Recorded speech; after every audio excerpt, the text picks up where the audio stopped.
The warning lights started flashing across every military base on Earth at exactly the same time. Admiral Daeho Kim was drinking his morning coffee when his communication device started screaming. Something big had just entered the solar system, something that should not be there. Within minutes, Kim was in the command center under the Pacific Ocean. Giant screens showed what the satellites had found. A massive fleet of alien ships sat at the edge of the solar system, just past Neptune. The ships were huge, bigger than anything humans had ever built. There were hundreds of them, maybe thousands. Captain Mirai Cho stood beside him, her face pale. She had seen combat before, fought pirates near the asteroid belt, even survived a reactor failure on her first ship. But this was different. This was something humanity had dreamed about and feared in equal measure. They were not alone in the universe anymore. Then the second alarm went off. Another fleet had appeared on the opposite side of the solar system. 2 alien armadas arriving within hours of each other. The odds of that being coincidence were 0. Dr. Hanel Park was already analyzing the data streams. Her fingers moved fast across the keyboards, pulling up energy readings and comparing them to theoretical models. Both fleets were using technology far beyond human capabilities. Their engines produced power levels that should have been impossible. Their weapon signatures suggested they could destroy planets. Ambassador Seojin Lee arrived at the command center an hour later. He was a tall man with gray hair and steady hands. He had negotiated peace treaties between Earth nations, settled disputes between Mars colonies, and calmed down angry mining corporations. But talking to aliens was something else entirely. Kim ordered every human ship to defensive positions around Earth. The fleet was small, just 200 vessels of various sizes. Most were patrol ships or cargo haulers with weapons bolted on. Against either alien armada, they would last maybe 10 minutes. Against both, they stood no chance at all. The first message came from the larger fleet. It was transmitted in dozens of languages, including several Earth languages. Someone had been watching humanity for a while. The message was simple and cruel. A face appeared on the screens. It looked like an insect, but the size of a human with multiple eyes and clicking mandibles. This was Hive Commander Zelthos of the Varathian Dominion. His voice was translated by their computers, cold and mechanical. He explained that the Varathians had conquered 472 species across the galaxy. Humans were number 473. He showed videos of other worlds falling, cities burning, populations being enslaved or killed. Then he gave humanity 48 hours to surrender completely. The command center was silent when the message ended. Lieutenant Jiwon Kwan, a young fighter pilot who had been called in for the emergency, broke the silence. She asked the question everyone was thinking. What about the other fleet? The answer came 30 minutes later. The second fleet transmitted their own message. This time the face was reptilian, with cold yellow eyes and scales that seemed to shine with metal. Supreme Admiral Krithax of the Keltheran sovereignty spoke with barely contained contempt. His people had ruled the stars for 10,000 years. They had destroyed civilizations that were more advanced than humanity would ever be. Earth had 2 choices: become servants of the Keltheran Empire or be eliminated. Krithax also gave humanity 48 hours. He made it clear that this was not a negotiation. It was an ultimatum. Ambassador Lee watched both messages 3 times. Then he turned to Admiral Kim and said something that surprised everyone. This might be an opportunity. Kim asked him to explain. Lee pointed at the screens showing both fleets. They arrived at almost the same time, he said. They both want Earth, but neither one mentioned the other. That meant they either did not know about each other yet, or they were ignoring each other. Either way, humans might be able to use that. Dr. Park agreed. She had been monitoring both fleets carefully. Their technologies were completely different. The Varathians seemed to use biological systems integrated with machines. The Keltherans used pure energy-based technology. They were not allies. They might even be enemies. Captain Cho had a different concern. Even if the 2 alien fleets fought each other, the winner would still have enough strength to crush Earth. They needed to do more than just watch. They needed to act. Kim called a meeting of the military leadership. Officers appeared on screens from Mars, from the Moon, from Europa and the asteroid bases. Everyone had seen the messages. Everyone knew what was coming. Kim asked for ideas for anything that might help humanity survive. The ideas came fast. Some suggested hiding, evacuating as many people as possible to remote locations. Others wanted to fight immediately, before the aliens got closer. A few suggested trying to negotiate with one alien fleet against the other. Lieutenant Quan, the youngest person in the meeting, raised her hand. She had an idea that sounded crazy, but Kim told her to speak. Quan explained that she had studied military history, especially battles where the weaker side won. The key was never to fight fair, make the enemy fight each other, confuse them. Make them angry, use their arrogance against them. Both alien commanders had been incredibly arrogant in their messages. They saw humans as insects, as primitives who were barely worth noticing. That arrogance could be a weapon. Dr. Park started working on the technical side immediately. If they were going to trick two advanced alien civilizations, they would need to hack their communications, study their technologies, and find weaknesses. It seemed impossible, but she had 48 hours to try. Ambassador Lee prepared a response to both alien fleets. He knew his words might be the last official communication from humanity. He wanted them to count. When the deadline approached, Lee broadcast his message across all frequencies. He stood in front of cameras with the Earth visible behind him through the station windows. He spoke calmly and clearly. He told both alien commanders that humanity rejected their demands. Earth would not surrender. Humans had fought too hard for their freedom to give it up to bullies and tyrants. If the Varathians and Keltherans wanted Earth, they would have to take it by force. And humans would make them pay for every inch. The message ended with Lee looking directly into the camera. He said that humanity might be young compared to these ancient empires. They might be primitive by alien standards, but they were not afraid. They would fight with everything they had. And the aliens might be surprised by what primitives could do when their survival was at stake. The response from both alien fleets was immediate. Zelthos laughed, a horrible clicking sound that made humans shiver. Krythax simply sneered and called humans delusional insects. Then something unexpected happened. The two alien fleets detected each other. For the first time, the Varathians and Keltherans realized they were not alone in the solar system. Both fleets immediately went to combat alert. Kim watched as both armadas began moving, changing positions, preparing weapons. They were not moving toward Earth anymore. They were moving toward each other. Two ancient enemies meeting in humanity's backyard. Captain Cho smiled grimly.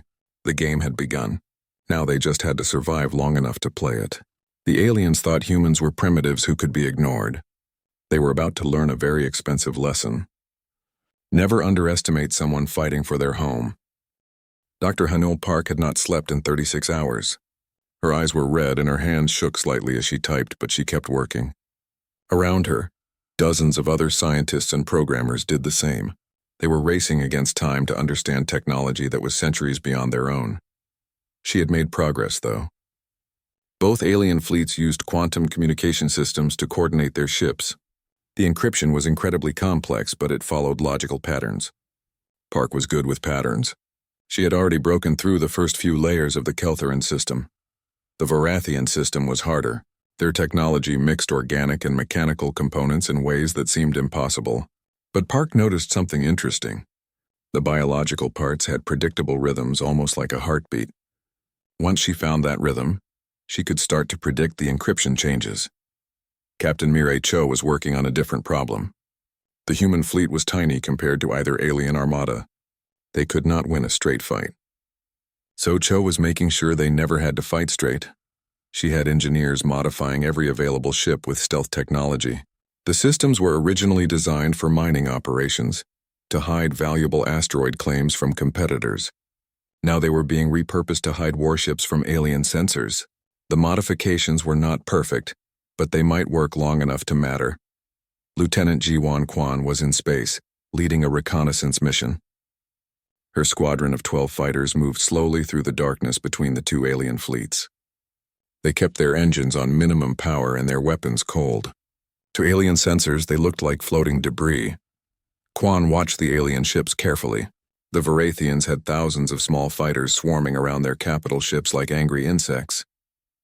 The Keltherans had fewer ships, but each one was massive, covered in weapon systems that glowed with barely contained energy. What interested Quan most was how the two fleets watched each other. Every alien ship had its sensors pointed at the enemy fleet. Nobody was watching the small human fighters drifting past. The aliens really did think humans were too primitive to worry about. Back on Earth, Admiral Daeho Kim was studying everything his people had learned. The two alien empires hated each other. That much was clear from their communications. The Varathians thought the Keltherans were cold machines without honor. The Keltherans thought the Varathians were disgusting biological creatures without culture. Both sides had been exchanging insults through open channels. They had even scheduled a formal battle for 72 hours from now. They planned to fight each other first, then deal with Earth afterward. It was arrogant and stupid, and Kim planned to use every bit of it. Dr. Park came to Kim with news. She had successfully hacked into both communication systems. She could not control them, not yet, but she could listen to everything. More importantly, she could insert small changes into messages. Nothing obvious, just tiny alterations that might cause confusion. Kim approved her plan immediately. Start small, he told her. Make each side slightly more suspicious of the other. Plant seeds of doubt. Park went to work. She started changing numbers in status reports. A Keltheran ship that reported being at position A would suddenly appear to be at position B in the fleet's communication network. Varathian damage assessments were altered slightly, making their fleet seem stronger than it was. The changes were small enough that most commanders ignored them as sensor errors. But a few started to notice patterns. A few started to wonder if maybe the enemy had better intelligence than expected. A few started to get paranoid. Captain Cho was ready for the next phase. She had 20 ships modified with stealth systems and armed with missiles that mimicked alien weapons. The missiles were human-made, but they had been fitted with captured alien components. When they exploded, they would leave energy signatures that looked Keltheran or Varathian. Kim gave the order. Cho's strike force moved out, heading toward a Varathian supply convoy that was moving between two parts of their fleet.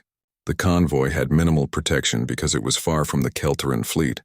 The Varathians did not think humans were a threat. Cho's ships approached slowly, looking like asteroids on sensors. When they were close enough, they powered up weapons and fired everything at once. The Varathian supply ships exploded in brilliant flashes of light. The human ships immediately powered down and drifted away, looking like debris again. The Varathians detected the energy signatures from the explosions. Their analysis showed Keltheran weapons. Hive Commander Zelthos saw the reports and became furious. The Keltherans had attacked before the scheduled battle. They had violated the agreement. This was treachery. Zelthos sent an angry message to Supreme Admiral Krythax accusing him of cowardice and dishonor. Krythax responded with cold fury. The Keltherans had launched no such attack. If supply ships were destroyed, the Varathians must have done it themselves in some clumsy accident. The argument escalated quickly. Both commanders were already on edge, already suspicious. The insults became threats. The threats became ultimatums. Dr. Park helped things along. She altered messages between lower-ranking officers, making each side's responses sound more aggressive. She changed timestamps to make it look like attacks were planned in advance. She created confusion about ship positions and fleet movements. 6 hours after Cho's attack on the supply convoy, Hive Commander Zelthos made his decision. He would not wait for the scheduled battle. If the Keltherans wanted to fight dirty, the Varathians would show them what real warfare looked like. The Varathian fleet began moving toward the Keltheran positions. Thousands of fighter craft launched from carrier ships. Biological weapons were armed and ready. Zelthos was going to teach these cold machines a lesson about organic superiority. Supreme Admiral Krythax watched the Varathian fleet approaching and smiled coldly. So the insects wanted to start early. Fine. The Keltherans were ready. They had been ready for thousands of years. He ordered his fleet to battle positions. Energy weapons began charging. Shields were brought to maximum power. The Keltheran ships moved to meet the Varathian swarm with mechanical precision. Lieutenant Kwan's squadron was still out there, watching everything. She reported back to Admiral Kim with barely controlled excitement. Both alien fleets were fully committed now. They were about to collide near Jupiter's orbit. Kim ordered all human forces to pull back to Earth's orbit. They needed to stay out of the crossfire. This was the moment they had been working toward. Two massive alien armadas were about to destroy each other, and neither one remembered that humans were even there. The battle began with a wave of Varathian fighters crashing into Keltheran defensive lines. Thousands of small craft attacked from every direction, trying to overwhelm the enemy with sheer numbers. The Keltherans responded with wide-beam energy weapons that vaporized hundreds of fighters at once. Space became a storm of weapons fire. Energy beams cut through the darkness. Missiles traced brilliant paths before exploding. Ships broke apart in silent fury. Both fleets were taking damage now, real damage. This was exactly what Kim had hoped for. Captain Cho watched from a distance with her strike force. She felt no joy in watching aliens kill each other, but she felt satisfaction in knowing that Earth was still safe. Every alien ship destroyed here was one that would not attack her home. Dr. Park continued her work, making small changes to communications, creating more confusion. Both alien fleets were now too busy fighting to notice the interference. They were caught up in their own hatred and pride. Ambassador Seojin Lee watched the battle from Earth's command center. He knew this was just the beginning. Even if the aliens destroyed each other completely, others might come. The galaxy was apparently full of civilizations that saw humans as primitives to be conquered or destroyed. But for now, Earth was safe. The primitive humans had tricked two advanced civilizations into fighting each other. Admiral Kim allowed himself a small smile. The aliens had dismissed humans as irrelevant. That might be the last mistake either empire ever made. The battle near Jupiter had been raging for 12 hours. The space around the giant planet was filled with debris and bodies. Thousands of ships from both alien fleets had already been destroyed. The survivors fought with increasing desperation. Admiral Daeho Kim watched the tactical displays with cold calculation. The Varathians were losing ships faster, but they had more to lose. The Keltherans were more efficient, but their larger ships made better targets. Both sides were bleeding badly. It was time for humanity to press the advantage. Captain Mirai Cho received her orders and smiled grimly. Her strike force would target the Keltheran command ship's communication array. Without coordination, even the most powerful fleet would become confused and vulnerable. Cho's 30 modified ships approached the battlefield slowly, disguised as wreckage. The chaos of the battle made perfect cover. Explosions happened constantly. Ships moved in every direction. Nobody would notice a few more pieces of debris drifting through the combat zone. The Keltheran command carrier was huge, almost 3 kilometers long. It bristled with weapons and sensors. But those sensors were all focused outward, watching for Varathian attacks. They were not watching the debris field nearby. Cho gave the signal. All 30 ships powered up weapons simultaneously and fired. Electromagnetic pulse missiles struck the command carrier's communication tower. The tower exploded in a cascade of sparks and metal fragments. For crucial minutes, Supreme Admiral Krythax could not communicate with his fleet. Orders were not transmitted. Status reports stopped arriving. The Keltheran fleet continued fighting, but without coordination. Ships made their own decisions instead of following a unified strategy. The Varathians noticed the confusion immediately. Hive Commander Zelthos ordered his forces to concentrate fire on the isolated Keltheran ships. 3 capital ships were destroyed before the Keltherans could restore communications. Cho's ships had already disappeared back into the debris field. The Keltherans assumed the attack came from some hidden Varathian weapon. Krythax became even more determined to crush his enemies. Meanwhile, Dr. Hanul Park had made a dangerous discovery. The Varathians were using biological weapons, diseases designed to kill carbon-based life forms. She found samples and debris from destroyed ships. The diseases were terrifying, capable of killing millions in days, but Park also found a weakness. The biological weapons responded to certain radiation frequencies. Expose them to the right radiation, and they would break down at the molecular level. She designed portable emitters that could produce those frequencies. Lieutenant Jiwan Quan volunteered to deliver the emitters. She knew it was a one-way mission. Her squadron would have to fly directly through Varathian lines to reach the biological weapon storage facilities. Most of them would die. Maybe all of them. Quan gathered her pilots, 12 men and women who had followed her through every mission. She explained the plan honestly. They would probably not survive. But if they succeeded, they would save millions of lives on Earth. Every pilot volunteered without hesitation. The squadron launched from a hidden base on one of Jupiter's moons. They flew fast and low, using every trick they knew. Quan led them through asteroid fields and debris clouds, always staying one step ahead of Varathian sensors. The Varathian carriers storing biological weapons were positioned behind the main fleet, protected by hundreds of fighter craft. Quan's squadron burst through the defensive screen like bullets.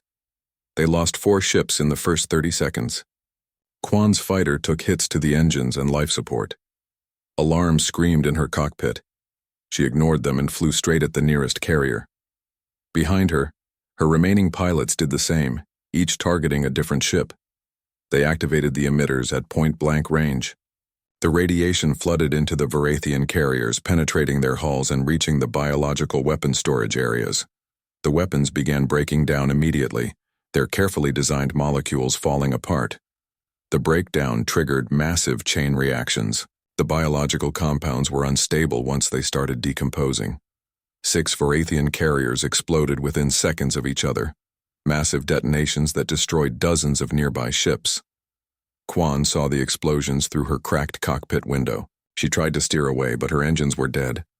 The shockwave caught her fighter and tore it apart. Her last thought was satisfaction. She had completed the mission. Earth was safe from the biological weapons. Admiral Kim received the report with a heavy heart. Quan's entire squadron was gone. But they had eliminated the Varathian biological weapon capability completely. The immediate threat to Earth was reduced significantly. Hive Commander Zelthos was spiraling into madness. His fleet was being torn apart. The Keltherans were stronger than he expected. His biological weapons were gone. Someone was sabotaging his communications. He started executing his own officers, believing they were traitors. In desperation, Zelthos deployed the Varathian ultimate weapon, the consuming swarm. Billions of microscopic machines that could consume any matter and replicate themselves. The swarm had destroyed entire planets in past wars. Once released, it was almost impossible to stop. The swarm spread out from the Varathian fleet like a dark cloud. It consumed debris, wrecked ships, even asteroids. Everything it touched was broken down into raw materials for more swarm machines. Zelthos aimed it at both the Keltheran fleet and Earth. Supreme Admiral Krythax saw the swarm approaching and made his own desperate decision. The Keltherans had built a superweapon specifically for situations like this. The Starbreaker, a massive energy weapon that drew power directly from Jupiter's magnetic field. The Starbreaker began charging.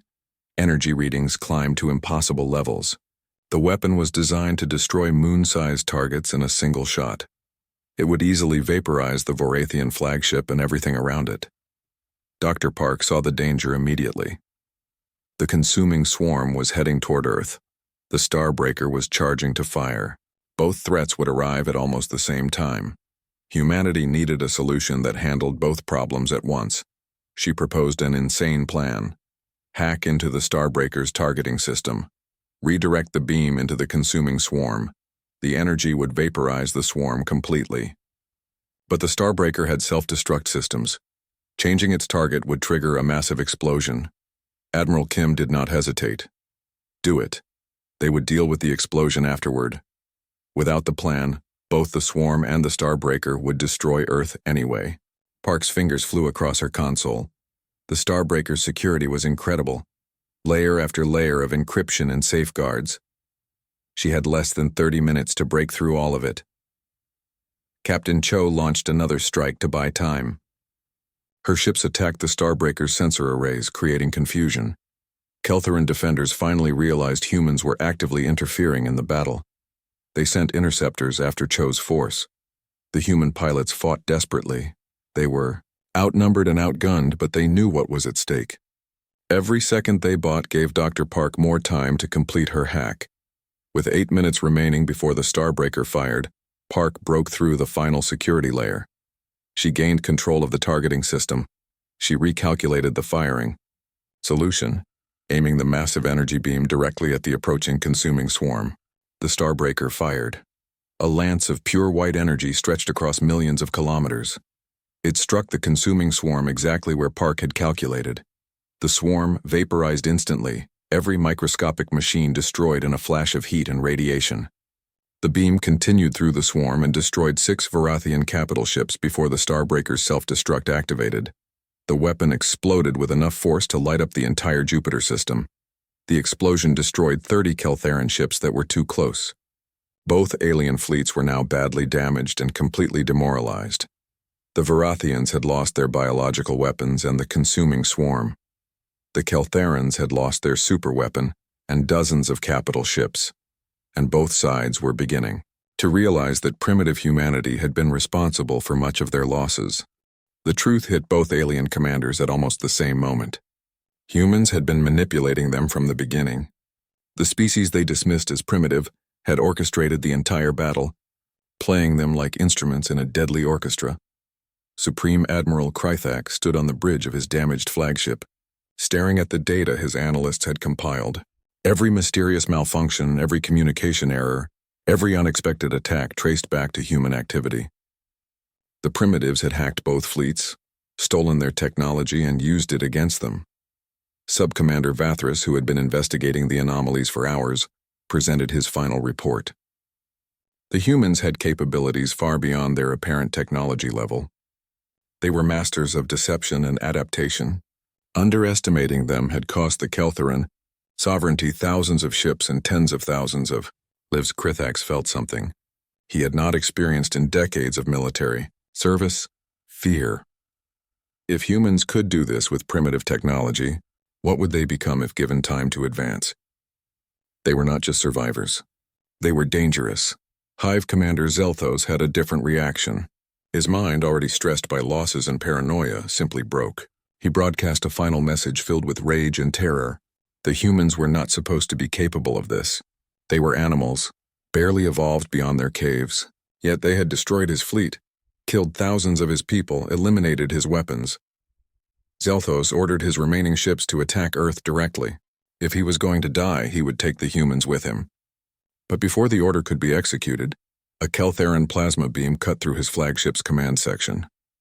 Zelthos died still screaming about human treachery. The Varathian fleet fell apart without leadership. Some ships tried to retreat, others continued attacking anything nearby. Many simply stopped moving, their crews too demoralized to fight. The Keltherans ruthlessly destroyed the confused survivors.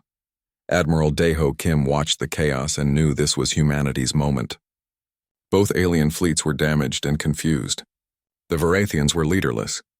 The Keltherans were reeling from revelations about human capabilities. There would never be a better time to strike. He ordered every available human ship to attack. The entire coalition fleet, supplemented by armed civilian vessels, launched toward the alien forces. It was not a large fleet by galactic standards, maybe 200 ships total, but everyone was crewed by people fighting for their survival and their home. Captain Mirai Cho led the assault on the Keltheran command carrier. Her task force used speed and unpredictability, never staying in one place long enough for alien weapons to target effectively. They struck weak points that Dr. Park had identified, areas where shields were thin or weapons coverage was incomplete. The Keltherans tried to organize a defense, but they were still recovering from the loss of the Starbreaker and the shock of discovering human treachery. Their responses were slow and uncoordinated. Cho's forces damaged the command carrier's engines, leaving it drifting and vulnerable. Other human ships targeted Varathian vessels that were trying to escape. The Varathians had come to conquer Earth.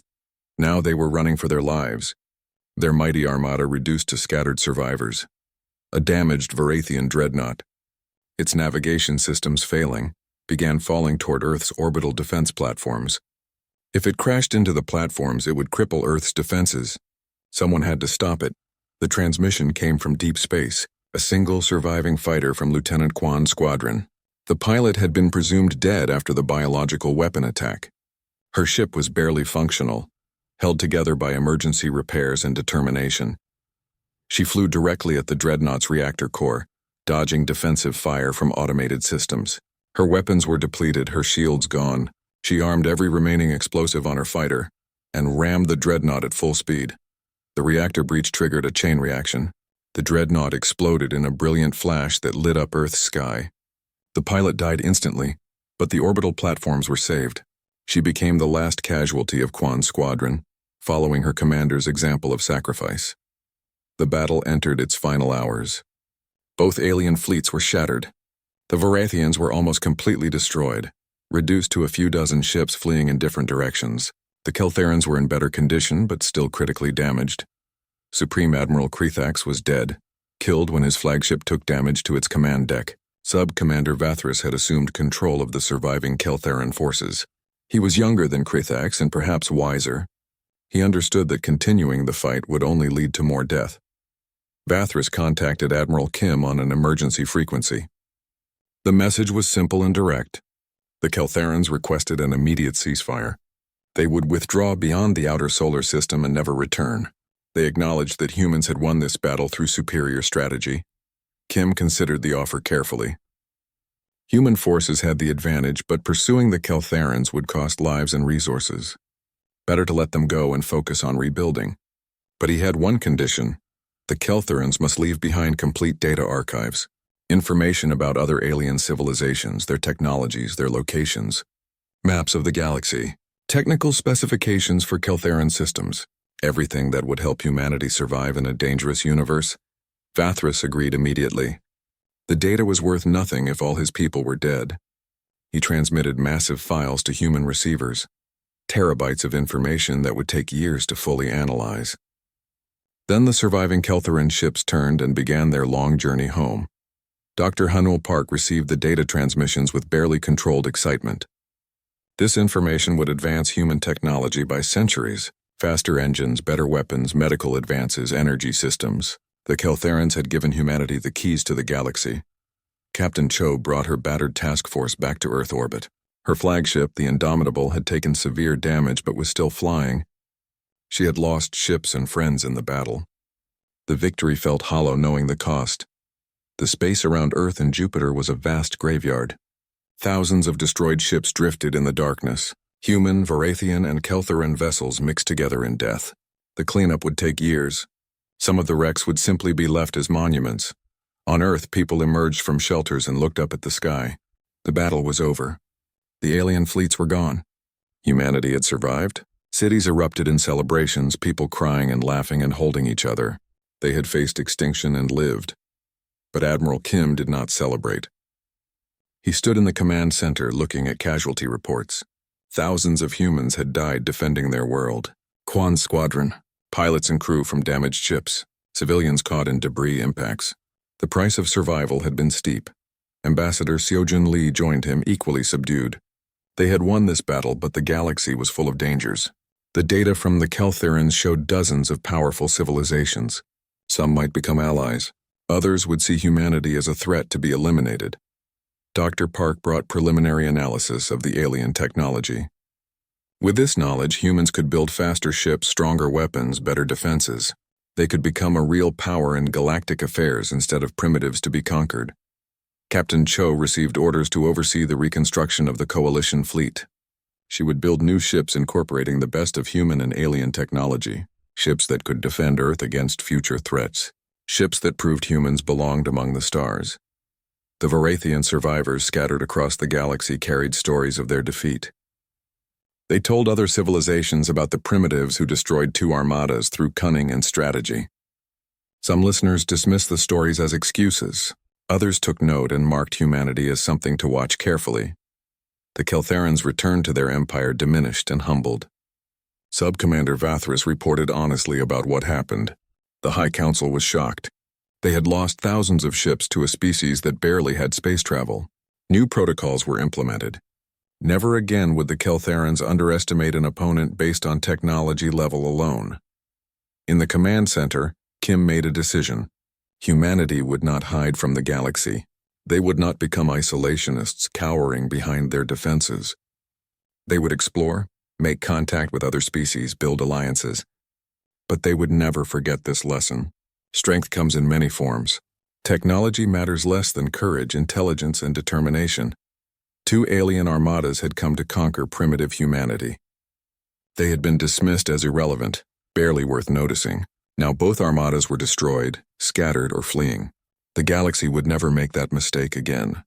Humanity had announced its presence in the loudest way possible. Through fire and blood and determination, They had earned their place among the stars. 3 weeks after the battle, humanity was still counting the cost. The coalition fleet had been reduced to less than half its original strength. Earth's orbital infrastructure needed massive repairs. Mars' colony had suffered damage from debris impacts. The asteroid mining stations reported significant losses, but humanity had survived. Against 2 massive alien armadas, against technology centuries more advanced, against enemies who saw them as primitives to be conquered or destroyed, humanity had survived. Admiral Daeho Kim spent those 3 weeks visiting families. Every person who died in the battle had a family, friends, people who loved them. Kim visited as many as he could, bringing what comfort an admiral could offer. He told them their loved ones had saved humanity. He told them their sacrifice mattered. The hardest visit was to Lieutenant Ji-won Kwan's parents. They lived in a small house in Seoul, quiet people who had raised a daughter brave enough to fly into certain death to save her world. They did not cry when Kim told them how Kwan died. They simply nodded and said they were proud. Kim left their house with tears in his eyes. Earth governments voted to promote Kwan to Major posthumously. They awarded her humanity's highest military honor. Monuments were raised on Earth, Mars, and Europa, showing her fighter making its final run against the Varathian carriers. Her final transmission was played at every memorial service. She had reported calmly that the mission was successful even as her ship was falling apart around her. Captain Mirai Cho received a promotion to Rear Admiral and orders to rebuild the coalition fleet. She accepted the responsibility with mixed feelings. She was a warrior, not an administrator, but someone had to make sure humanity was ready for the next threat. Because there would be a next threat. The galaxy was too big and too dangerous for Earth to remain safe forever. Cho worked with engineers and designers to create new ship classes. They combined human ingenuity with alien technology. The new vessels would be faster, tougher, and more adaptable than anything humanity had built before. The flagship would be named Defiant, honoring everyone who stood against impossible odds. Dr. Hanul Park barely slept during those 3 weeks. She had the complete Keltheran database to analyze, centuries of accumulated knowledge about the galaxy, about other civilizations, about technologies humans had never imagined. Every day brought new discoveries. The most important discovery was also the most disturbing. The Varathians and Keltherans were just 2 of dozens of major powers in the galaxy. Many others existed, some far more powerful. The galaxy was crowded with civilizations, and many of them were hostile to newcomers. Park presented her findings to Admiral Kim and the coalition leadership. Earth had been incredibly lucky. If the 2 alien fleets had cooperated instead of fighting, humanity would have been destroyed in days. Next time they might not be so lucky, but the database also contained good news. Not all galactic civilizations were conquerors. Some were peaceful traders. Others were small species that had banded together for mutual protection. Humanity might find allies out there among the stars. Ambassador Seojin Lee took this information and began reaching out. Carefully, cautiously, he made contact with several species that the database identified as potentially friendly. His messages were simple. Humanity was new to the galactic community. They sought friends, not enemies. They offered trade and mutual defense. The first species to respond were the Araxians, a federation of smaller civilizations that had long suffered under the domination of larger empires. They had heard about Earth's victory over the Varathians and Keltherans. They were impressed and cautiously interested. 6 months after the battle, Ambassador Lee met with Araxian representatives on a neutral space station. The negotiations took weeks, but eventually they signed a mutual defense pact. If either humanity or the Araxians were attacked, both would respond. It was the beginning of what would become the Terran Alliance. Meanwhile, the salvage operations continued. Thousands of destroyed alien ships floated in space around Jupiter and Earth. Each wreck contained valuable technology. Human salvage crews worked carefully, learning from every piece of equipment they recovered. Dr. Park's research teams made breakthrough after breakthrough. New propulsion systems that could triple ship speed. Energy weapons more powerful than anything humans had built. Medical technology that could extend human lifespans significantly. The technological leap was enormous, but Admiral Kim insisted on maintaining human principles. They would not become conquerors like the Varathians. They would not look down on other species like the Keltherans. Human expansion into the galaxy would be based on cooperation and mutual respect. They had learned what it felt like to be dismissed as primitives. They would never do that to others. A massive monument was constructed in Earth orbit. Built from melted metal from both Varathian and Keltheran ships, it listed the names of every human who died in the battle. At its center, a holographic flame burned continuously, visible from Earth's surface. It was called the Eternal Flame of Defiance. People came from all over Earth to see the monument. They brought flowers and messages and memories. Parents pointed it out to children, telling them about the day humanity almost died but chose to fight instead. The flame became a symbol of human resilience and determination. Stories of the battle spread across the galaxy. Sub-Commander Vathris, now leading the reduced Keltheran sovereignty, told his government what happened.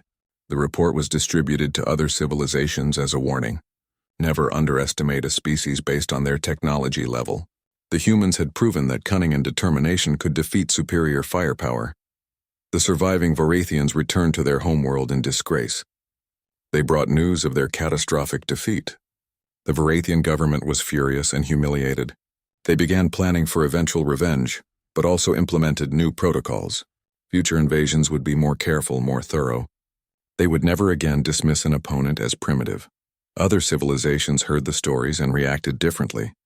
Some saw humanity as a threat that needed to be eliminated before they grew stronger. Others saw potential allies or profitable trading partners. A few simply became curious about this unusual species that had defeated two ancient empires. 1 year after the battle, Admiral Kim stood on the observation deck of the new coalition headquarters on Mars. He watched human vessels moving through space, salvage ships still working on wreckage, colony transports heading to new settlements, diplomatic cruisers traveling to meetings with alien species, and the growing defense fleet, ready to protect humanity's future. Dr. Park joined him, carrying reports on the latest technological breakthroughs. She mentioned that 3 more alien species had reached out asking about trade agreements. The galaxy was not as hostile as it first appeared, though dangers certainly remained.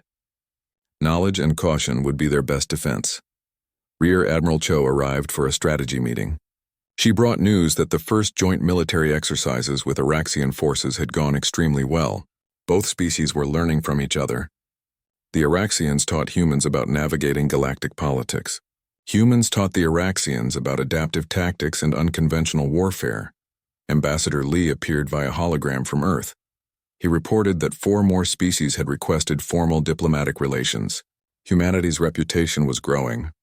They were known as both formidable defenders and reasonable diplomats. That combination was rare in galactic affairs. Kim reflected on how close they had come to extinction. 1 year ago, 2 massive armadas arrived to conquer Earth. Humanity was outnumbered, outgunned, and dismissed as primitive.